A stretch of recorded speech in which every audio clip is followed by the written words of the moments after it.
डकैत एक नंबर के जो काला बाजारी करते हैं, कॉलेज को लूटते हैं, अपना घर भर लिया। इनकी जो पैसे की हवस है उसकी वजह से टीचर्स मर रहे हैं। मैं एक रिसर्च पेपर लिख रहा हूँ शिक्षा माफिया पे, मैं एक रिसर्च पेपर लिख रहा हूँ जो अभी हफ्ते 10 दिन में पब्लिश होगा, मैं दिखाऊंगा आपको। हमें शौक नहीं है, हम टीचर्स हैं, हमारे तो स्टूडेंट ही सारे हीरो स्टार बनते हैं। हम कह रहे हैं सीबीआई की जांच कराओ। हम हो सकता है हम झूठ बोल रहे हो, कोर्ट नहीं दे रही सजा, तो तुम सजा देने वाले कौन हो?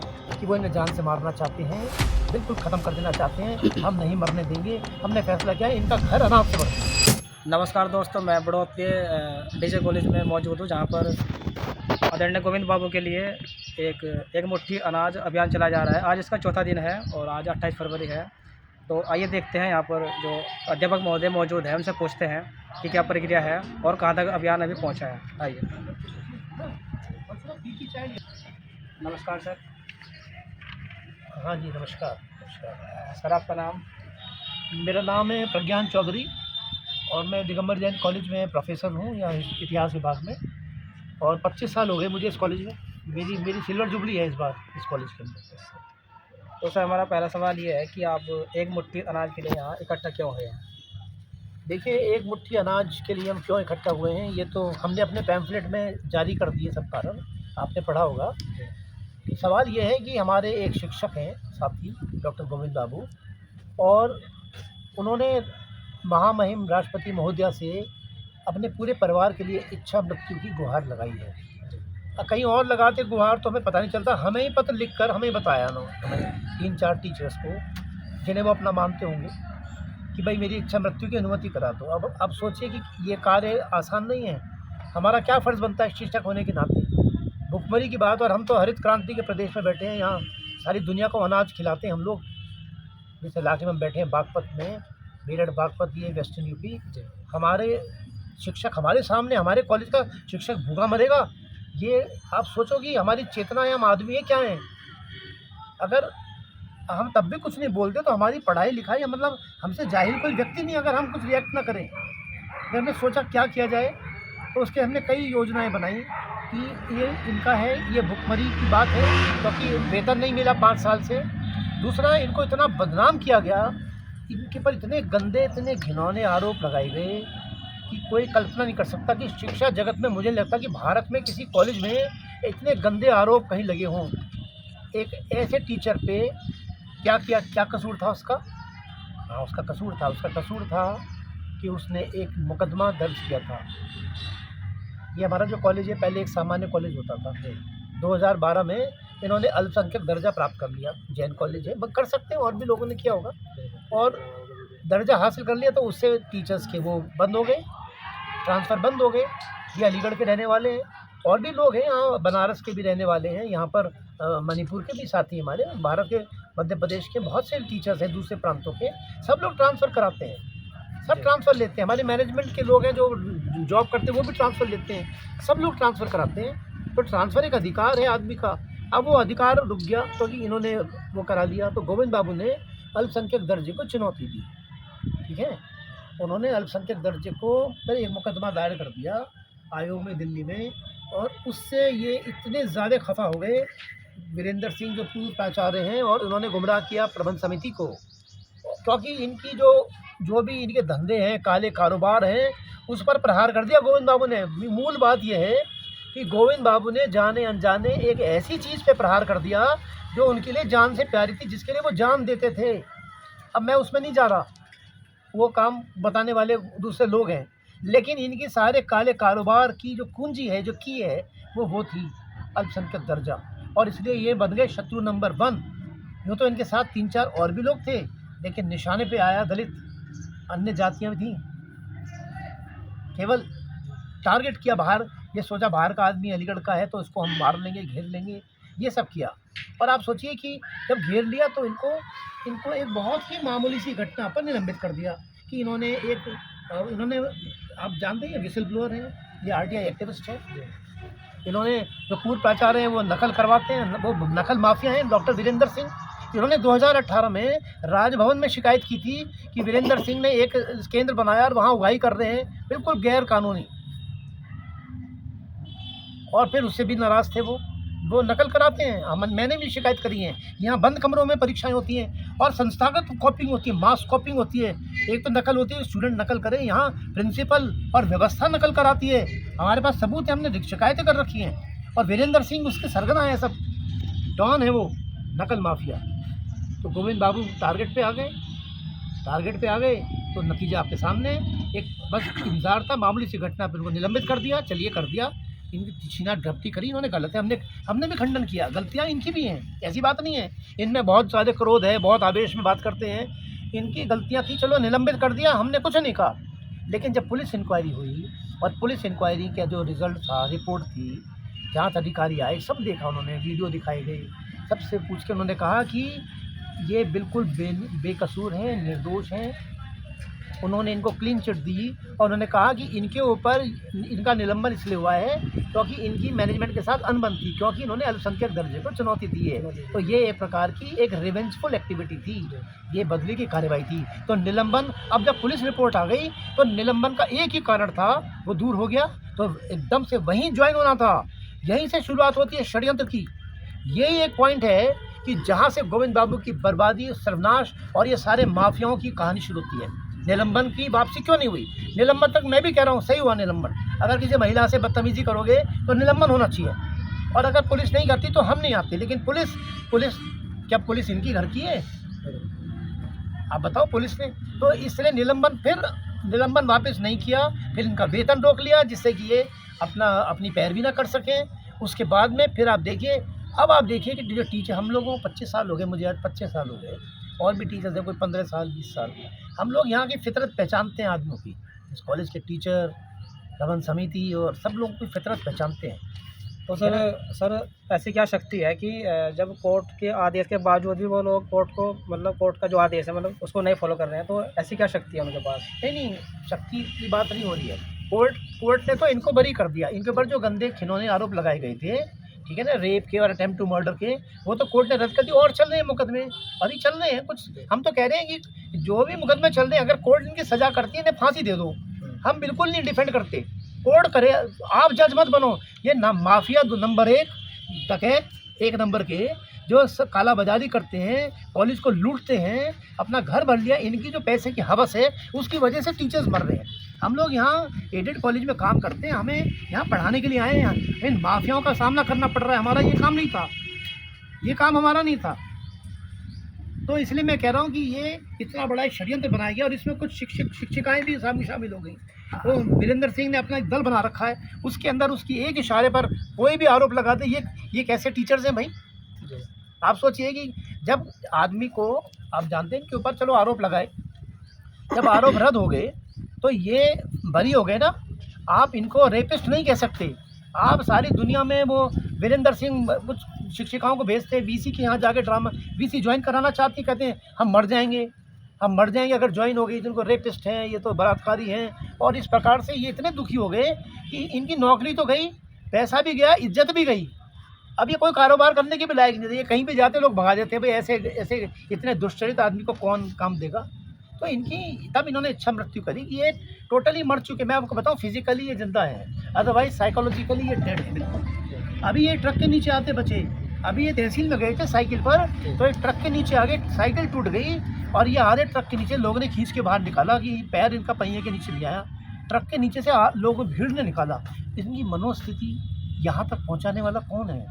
आखिर कोई तो जिम्मेदार है। और जब इन्हें इतनी सज़ा मिली है तो उन्हें सज़ा नहीं मिलेगी जिन्होंने ये इतने गलत काम किए हैं। वो माफिया हम छोड़ेंगे नहीं उनको। अब हम सीबीआई की जांच हम कह रहे हैं, देखिए हम कह रहे हैं निष्पक्ष। हम लोग तो टीचर्स हैं, हमारा काम साक्ष्य जुटाते हैं, हम रिसर्च के साक्ष्य जुटाते हैं, अपराधियों के साक्ष्य पुलिस जुटाती है, जांच एजेंसियों का काम है। हम कह रहे हैं सीबीआई की जांच कराओ। हो सकता है हम झूठ बोल रहे हो सकता है आप झूठ बोल रहे, ना आप जज हैं ना हमें। आप सीबीआई की जांच करा लीजिए सारे फर्जीवाड़ों की। गोविंद बाबू ने अगर कुछ गलत किया है, आप इनको सजा दो, हम बिल्कुल नहीं विरोध करेंगे। इन्हें जो इन्होंने जुर्म किए उन्हें सजा दो, लेकिन अगर कोर्ट नहीं दे रही सजा तो तुम सजा देने वाले कौन हो? कैसे ये एक माफिया ट्रायल चल रहा है, आदमी का माफिया ट्रायल। और हाँ, आप देखिए 5 साल से हम नहीं बोले। मैं आपको बता रहा हूँ, ये मैं जीवन का पहला इंटरव्यू दे रहा हूँ इस प्रकरण में। मैं आज तक कभी मीडिया के सामने नहीं आया। हमें शौक नहीं है, हम टीचर्स हैं, हमारे तो स्टूडेंट ही सारे हीरो स्टार बनते हैं, हम पीछे रहते हैं। हमें तो लोगों को बनाने में, निर्माण करने में आनंद आता है। हम बिल्कुल सामने नहीं आना चाहते। ये मेरे पहले बार मैं कभी मीडिया के सामने बोल रहा हूँ, क्योंकि हालात ऐसे हैं कि कोई कुछ कर ही नहीं रहा और चीज़ें बढ़ती जा रही हैं। आदमी अब मर रहा है, फैमिली मर रही है, बच्चों की क्या कमी है। 3 साल तक ये जेल में थे, इनकी वाइफ ने कैसे गुजारा किया आप सोचिए। इन महिलाओं में से जिनकी मैं बात कर रहा हूँ, एक महिला भी, इनकी वाइफ और उनकी बच्ची है 3 साल की, पूछने नहीं आया कोई कि मर गए या जिंदा हैं। ये कैसे महिला हैं भाई, वो भी तो महिला हैं, वो भी तो नारी हैं। और ऐसे आरोप लगाए, फिर सब कुछ करके पूरा अभी भी तसल्ली नहीं हुई। जो रक्त पिपासा है, खून के प्यासे लोग जान से मार के ही दम लेंगे। तो आपने सवाल किया था एक मुट्ठी अनाज कि वो इन्हें जान से मारना चाहते हैं, बिल्कुल ख़त्म कर देना चाहते हैं। हम नहीं मरने देंगे। हमने फैसला किया है इनका घर अनाज से भर देंगे, वो परी से नहीं मरेंगे, ठीक है ना। एक और हम इस प्रोग्राम के तहत इनको डिप्रेशन से बाहर निकाल रहे हैं, इनको ध्यान बटा रहे हैं, इनको थोड़ा सा हंसी मज़ाक और बाकी लोगों में शामिल कर रहे हैं, इनको नॉर्मल मेन स्ट्रीम में लाने की कोशिश कर रहे हैं। हमारे कई पर्पस है, केवल यही नहीं है। इनको जगह जगह ले जाते हैं, इनकी काउंसलिंग भी कर रहे हैं, लेकिन आखिर एक सीमा होती है। अंत में आदमी अकेला कुछ भी करे। तो आप देखिए कि यह हालात है। एक मुट्ठी अनाज के अंदर सारी कहानी है, ठीक है। तो सर जैसे आज आपने कहा था कि ये जो अभियान है 25 फरवरी से 28 फरवरी तक चलेगा, तो जी। जैसे कि आज इसका समापन हो जाएगा। नहीं, समापन नहीं है, तो तो इसका विस्तार हो गया है। एक सर, एक मिनट सर, तो मैं ये पूछना चाहता हूँ कि अगर गोविंद बाबू सर को यहाँ पर न्याय नहीं मिलता है तो आपकी अगली चाल क्या होगी? देखिए, न्याय, पहली बात तो हम भगवान में विश्वास करते हैं। हम तो केवल माध्यम है, हम लोग इंस्ट्रूमेंट्स हैं, ऊपर वाला है वो सब देख रहा है। तो हम निराश नहीं होते। आखिर हम टीचर निराश हो गए तो दुनिया कैसे चलेगी, ठीक है ना। हम निराश नहीं, न्याय मिलेगा। ऐसा हो नहीं सकता ना मिले, न्याय मिलेगा और हम लेंगे। और हम सब कुछ, हम बहुत शांतिपूर्वक और बहुत ही प्रेम पूर्वक और संवैधानिक तरीके से काम कर रहे हैं हम लोग, ठीक है। और हमारी जो प्रोग्राम्स हैं वो सब हम पहले लिख के शासन को, हमने जो काम किए, हमने सबसे पहले हमने पुलिस महानिदेशक, डायरेक्टर जनरल ऑफ पुलिस और एसपी और सब जिलों में, कल मेरठ में थे, हमने मेरठ के एसपी डीएम को इन्फॉर्म किया। हमारी सब एक्टिविटीज़ ट्रांसपेरेंट है, हम पहले ही लोगों को बता देते हैं। और हमारा कुछ नहीं, हमारा पर्पस केवल व्यक्ति को जिंदा, फैमिली को इज्जत मिले और थोड़ी जान बचे, मान सम्मान नहीं बचे। केवल नौकरी तो कहीं भी मिल जाएगी, लेकिन आदमी को हम एक नॉर्मल बनाना चाह रहे हैं और ये माफिया बनने नहीं दे रहे। 5 साल हो गए, 5 साल आप सोचिए, हद होती है, सारी हदें अब पार हो चुकी हैं। तो अब ये आर पार की लड़ाई है, ठीक है ना। अब केवल ये, और फिर हमें बताएं आपको एक चीज़ और, कि Govind Babu is a symptom, this is not a disease. Govind Babu एक सिम्टम है, डिजीज़ माफिया है। अगर गोविंद बाबू को ज्वाइन करा रहे, माफिया को छोड़ दिया, तो कल इस कॉलेज में और गोविंद बाबू आ रहे हैं। कल आप देखेंगे यहाँ सारे टीचर 376 में अंदर होंगे, अगर ये माफिया को नहीं हटाया आपने, ठीक है। क्योंकि ये कुछ भी कर सकते हैं, जो विरोधी आएगा, यही माफिया होता है, संगठित माफिया, जिसका एक संगठित दल है, जिसके एक इशारे पे वो हर तरह से आदमी को केवल आर्थिक, सामाजिक और उसके मान सम्मान छीनने की ताकत रखता है। और पीछे से पूरा सपोर्ट है मैनेजमेंट का, और शासन में ये हिला पिला के लोगों को संतुष्ट रखते हैं। तो ये माफिया है, शिक्षा माफिया का ये एक ज्वलंत उदाहरण है। पश्चिम उत्तर प्रदेश में ऐसा माफिया आपको मिलेगा नहीं। इसकी स्टडी करिए, रिसर्च होनी चाहिए। मैं एक रिसर्च पेपर लिख रहा हूँ शिक्षा माफिया पे, मैं एक रिसर्च पेपर लिख रहा हूँ जो अभी हफ्ते 10 दिन में पब्लिश होगा, मैं दिखाऊंगा आपको। तो सर एक सवाल सर ये भी है कि आप मतलब किस आधार पर बोल रहे हैं? आपके पास कोई पुख्ता सबूत है? हाँ, है सबूत। हमारे पास इनका लेटर है जिसमें ये कह रहे हैं इच्छा मृत्यु करा दो मेरी अनुमति। और बताइए और क्या सबूत चाहिए? हमारे पास वो सारे कोर्ट के प्रोसीडिंग्स हैं जिनमें इनको हर चीज़ से बरी किया गया है। हमारे पास पुलिस जांच की रिपोर्ट है जिस वो कह रही है कि इनका कोई दोष नहीं था, इनको तो मैनेजमेंट ने फंसाया है। बताइए, पुलिस वाले अपना काम करके चले गए, लागू करने की जिम्मेदारी इनकी है। हमारे पास वो सबूत है, वाइस चांसलर कह रही है ज्वाइन कराओ। और क्या चाहिए भाई? और आदमी की जान लोगे क्या? यही हो रहा है बस। सब सबूत है हमारे पास में, कोई मांगेगा तो हम देंगे। हमारे कोर्ट में अगर देखिए ज़रूरत पड़ी तो न्यायालय का भी सामने है, ऐसा कुछ नहीं है। टीचर सक्षम है, हम हर लेवल पर तैयार है। हमारे पास बहुत डॉक्यूमेंट्स हैं, इनकी फाइल इतनी बड़ी है। अभी हम सीबीआई में जाने वाले हैं, आप चिंता मत करिए। हमने सीबीआई की इंक्वायरी का मतलब ये नहीं कि हमने यहाँ इंक्वायरी कह दी, हम बाकायदा मुख्यमंत्री से पास जाके पर्सनली रिक्वेस्ट करेंगे। और हम हमारे एमपी और जितने हमारे जनप्रतिनिधि हैं, इनके दम पर हम अभी मैं आपको बता रहा हूँ कि आगे का प्रोग्राम जो है कि हम जनप्रतिनिधियों से, सामाजिक, शैक्षणिक, राजनीतिक, न्यायप्रिय संगठनों से सब वो चल रहा है। 25 से ज़्यादा संगठन का हमें समर्थन मिला है जो कह रहे हैं कि आप बहुत कम कर रहे हैं, अभी तो और होना चाहिए था इसमें। हम तो लोग हमें और ज़्यादा कहते हैं, हम तो बहुत ही मॉडरेट लेवल पर स्ट्रगल कर रहे हैं। यानी कि सर जब तक डॉक्टर गोविंद बाबू को न्याय नहीं मिल रहा था तब तक आप संघर्ष करते रहेंगे। बिल्कुल बिल्कुल करते हैं। वेतन नहीं मिलेगा। बिल्कुल करते और जब तक वेतन नहीं मिलेगा। वो तो सब स्वाभाविक है, वो तो मिलना ही चाहिए, वो तो अधिकार है आदमी का। और दोषियों को सज़ा मिलनी चाहिए और जो माफिया के साले कारनामे हैं वो उजागर होने चाहिए, जिससे इसकी पुनरावृत्ति ना हो। कॉलेज में किसी और कॉलेज, हमारा उद्देश्य केवल अपना कॉलेज नहीं है, देखिए हम इतने स्वार्थी नहीं हैं। इसी कॉलेज में गोविंद बाबू जैसा पुनरावृत्ति हो, ऐसी कहीं ना हो। एक रोहित वेमुला था, आपको पता है जी। रोहित वेमुला का कांड हुआ। अब अगर कुछ लोग हस्तक्षेप करके उसकी जान बचा, आज ये रोहित वेमुला का दूसरा चैप्टर है। अभी कुछ हो गया तो यहाँ मैं जानता हूँ सीबीआई की जांच भी होगी और 400 यूनिवर्सिटी में हल्ला भी मचेगा, बवाल मचेगा, बहुत कुछ होगा। अरे भाई हम तो रोक रहे हैं, हम तो उस नौबत से बचा रहे हैं, जान बचा रहे लोगों की, कि पहले ही कर दो, बाद में तो आपको पता ही है कि स्थिति क्या होगी। तो सर यहाँ पर मतलब जो डॉक्टर गोविंद बाबू पहले ही दलित ऐसे शिक्षक है या फिर पहले भी किसी और के साथ हो चुका है ऐसा? देखिए अब ऐसा है, अब इससे पहले अभी 1 साल नहीं हुआ, हमारे एक और दलित शिक्षक जो कॉलेज के वरिष्ठतम व्यक्ति थे, हमारे बहुत ही प्रिय, सभी कॉलेज के सबसे प्रियतम डॉक्टर महेश कुमार मुछाल, वो भी दलित वर्ग से आते थे। वो उन्हें भी एकदम नहीं बनाया प्रिंसिपल, चल उन्होंने जब प्रिंसिपल बनाया तो ये जो डॉक्टर वीरेंद्र सिंह हैं, ये रिटायर होने के बाद ही मैंने बताया, ये बराबर में बैठा रखा मैनेजमेंट ने, ये वहाँ से अपनी माफियागिरी चलाते हैं। ये प्रिंसिपल नहीं है लेकिन इनकी ताकत है, अभी पावर इन्हीं के हाथ में। तो इन्होंने डॉक्टर मुछाल को भी फोर्स किया कि गोविंद बाबू को समाप्त कर दो, गोविंद बाबू की वो सेवा समाप्त कर दो। उन्होंने कहा कैसे कर दें, उन्होंने प्रोस्पेक्टस से इनका नाम हटवा दिया। आप सोचिए, जो व्यक्ति निलंबित है, सेवा समाप्ति नहीं हुई है, ये higher education commission Uttar Pradesh की सरकार के द्वारा चयनित हैं, इन्हें ऐसे नहीं हटा सकता। 2 अधिनियम हमारी रक्षा करते हैं, ये इनकी बपौती नहीं है कि इन्होंने हटा दिया। वीरेंद्र सिंह ने प्रोस्पेक्टस से इनका नाम हटवाया, जो एक बहुत जघन्य अपराध है। और उसका पर्पस मैं आपको बता दूं, मोटिव क्या है कि अब इनका नाम 2026 के प्रोस्पेक्टस में नहीं है, जबकि 10 साल पुराने प्रोस्पेक्टस में इनका नाम था। तो अब इनका कोई राइट नहीं है इस कॉलोनी में रहने का, धक्के मार के निकाला जाएंगे।